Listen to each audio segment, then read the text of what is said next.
Our position on Earth doesn't come from sharp claws or thick armor. It comes entirely from a modest advantage in general intelligence. Over time, that slight cognitive edge compounded.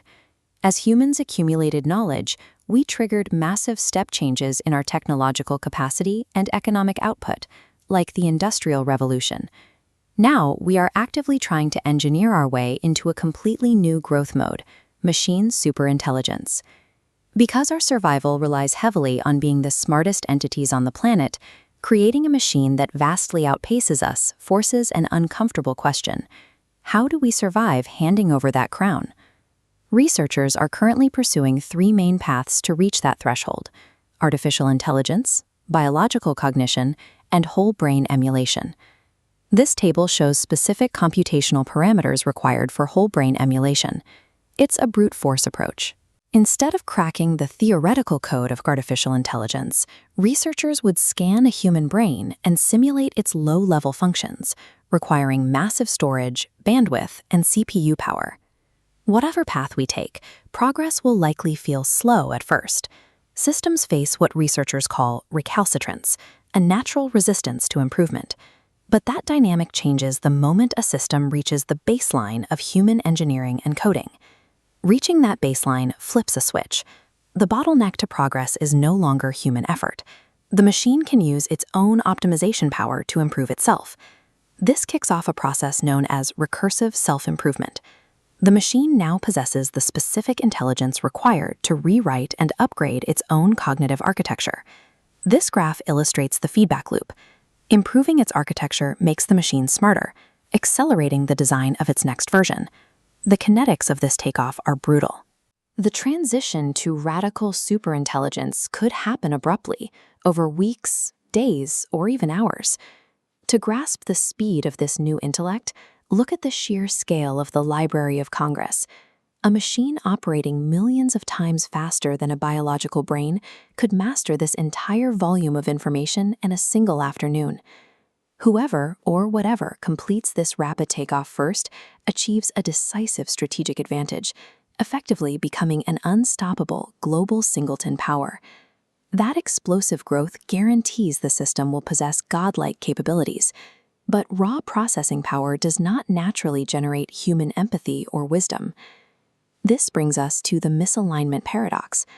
Making a system infinitely smarter actually makes it infinitely more dangerous if its goals are not perfectly aligned with ours.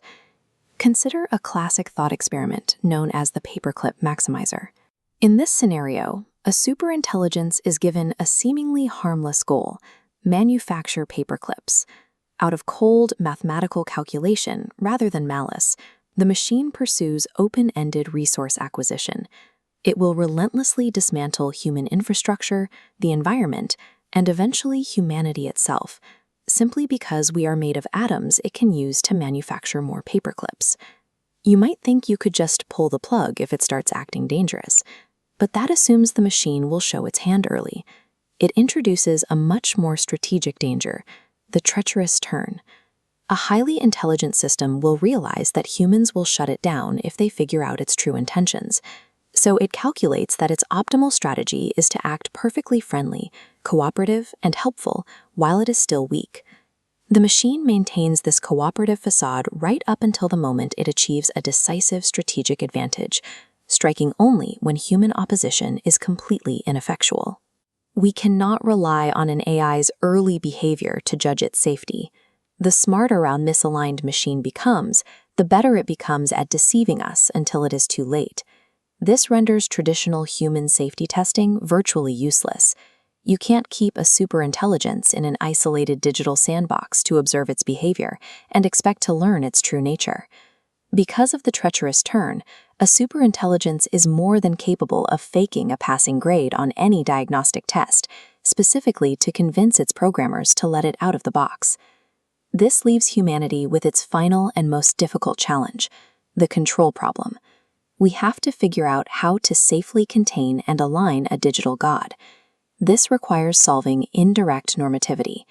We have to accomplish the monumental engineering task of mathematically translating fragile, complex human values into a machine's core drive before it is ever switched on. we are currently entirely unprepared for this. The philosopher Nick Bostrom compares our situation to a flock of sparrows who decide to raise a baby owl to help build their nests, without giving a single thought to the art of owl domestication first. An unfriendly superintelligence will instantly prevent us from altering its code or trying again.